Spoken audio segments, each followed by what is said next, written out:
అనుదిన నిత్యజీవపు మాటలు. దేవుని నామానికి మహిమ కలుగునుగాక. దేవుని వాక్యాన్ని చదువుకుందాము. నీవే నా దేవుడవు, నీ చిత్తానుసారంగా ప్రవర్తించుటకు నాకు నేర్పము. దయగల నీ ఆత్మ సమభూమి గల ప్రదేశమందు నన్ను నడిపించునుగాక. కీర్తనల గ్రంథము 143వ అధ్యాయము 10వ వచనం. దేవుని చిత్తానుసారంగా నడుచుకొనుట అనేది మనుషుల వశంలో లేదు. దేవుని కృప ఉంటేనే తప్ప ఆయన చిత్తానుసారంగా ఈ లోకంలో జీవించలేం. మన హృదయంలో ఆయనను చేర్చుకొని నీవే నా దేవుడవు అని ఆయనతో నిబంధన చేసుకుంటే ఆయనే మనకు తోడుగా నుండి ఆయన మార్గంలో నడిపిస్తారు. హల్లెలూయా.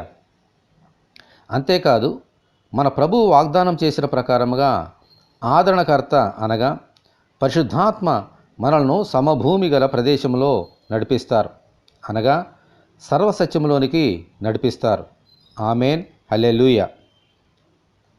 ప్రభువా, నీవే మా దేవుడవు, మీ ఆత్మ ద్వారా మీ చిత్తానుసారముగా జీవించినట్లు మీ సత్యమైన మార్గంలో నడిపించినట్లు దయచేయమని ప్రభు అయిన యేసుక్రీస్తు ద్వారా మనమందరము దేవుని ప్రార్థన చేసుకుందాము. ప్రభువా, భక్తులు ప్రార్థించిన రీతిగా మేము కూడా మీరే మా దేవుడు అని ప్రార్థన చేయుచున్నాము నాయనా.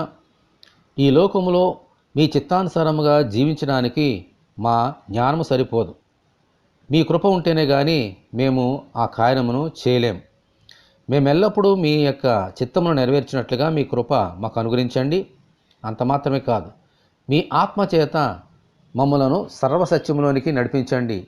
సమభూమి గల ప్రదేశంలోకి నడిపించి నీ వాక్యమును మాకు బోధించి మీకు ఇష్టమైన బిడ్డలుగా ఈ లోకంలో జీవించినట్లుగా మీ కృప మాకు దయచేయమని, ఈ వాక్యము వింటున్న నీ బిడ్డలందరినీ దీవించమని యేసు అతి పరిశుద్ధమైన నామములో ప్రార్థన చేయుచున్నాము తండ్రి.